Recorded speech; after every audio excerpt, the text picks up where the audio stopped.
Well, this will be my 72nd guide spin when I come this year. This is the only river I guided on, is this one right here. As far as I can remember now, I don't remember guiding any other rivers. I was up there with Rocky Brook 37 summers. Wow. And I was at Salmon Brook another 18 or something before that. 66 was a real good year. And 69 and 70 at Rocky Brook, both years we caught over 1,000 fish. We used to walk up there and walk up the cold spring. Sometimes there'd be 200 fish in that pool. One time I was up there, I took a fellow out to Hunter Hole. Fish off a big rock there. And we caught two fish, was 24 inches and a half long. One weighed 7 pounds, one weighed 7 pounds, 4 ounces. Guy was telling about getting a 35-pound salmon. He said, I find that awful hard to believe. Well, anyway, he never caught a 35 pound. But that I do mine one time though. That he went out with a lantern and upset the boat, went ashore, and the lantern was still lit. The other guy said, I found that hard to believe. And I said, well, you knock 10 pounds off that salmon, I'll blow a lantern out.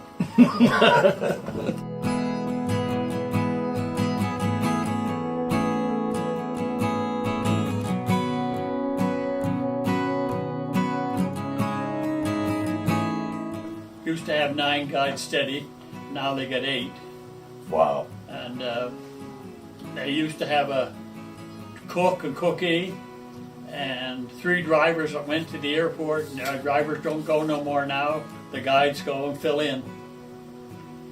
And when I made a lot of trips to the airport. I made over 600 and going back and forth to the airport. And they used to get a half a day off and a half a day's pay. And one day Rex, the camp manager, was one of the nicest guys I've ever seen.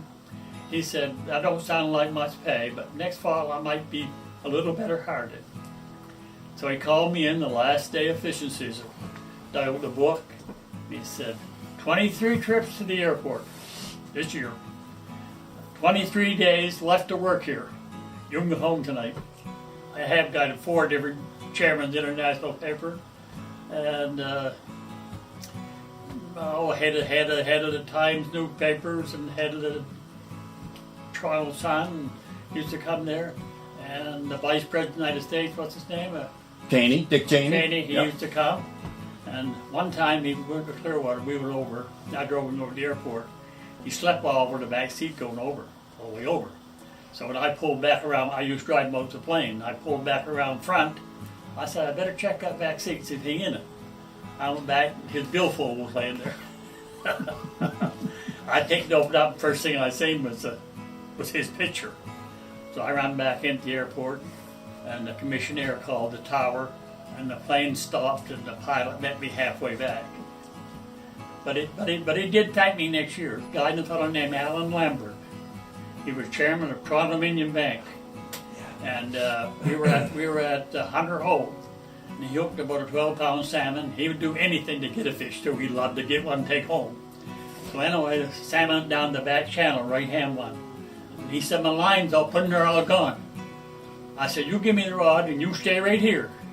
He said, yes, I'll stay right here. He gave me the rod, I waved right to there, crossed down the back channel, and I landed a 12-pound salmon.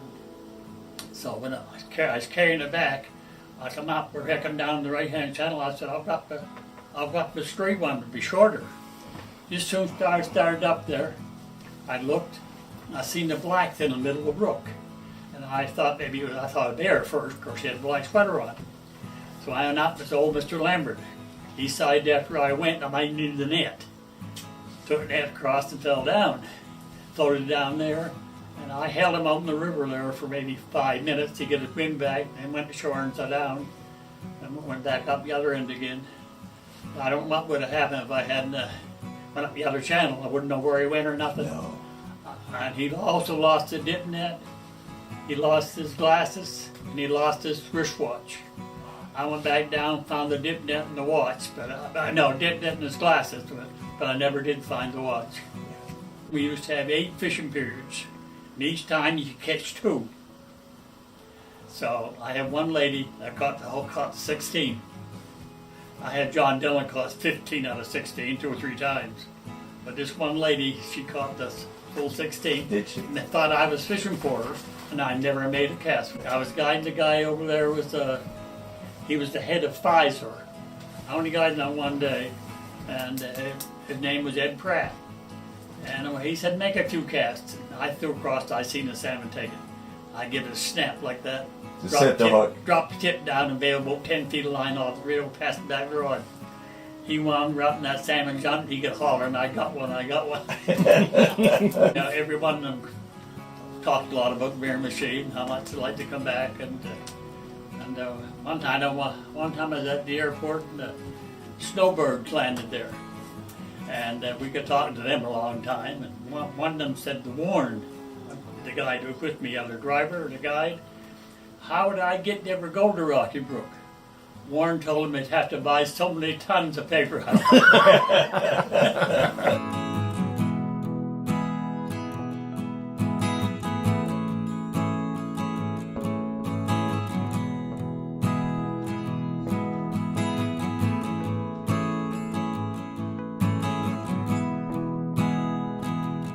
I was 73 when I retired. Wow. Rocky Brook. Wow. Yeah.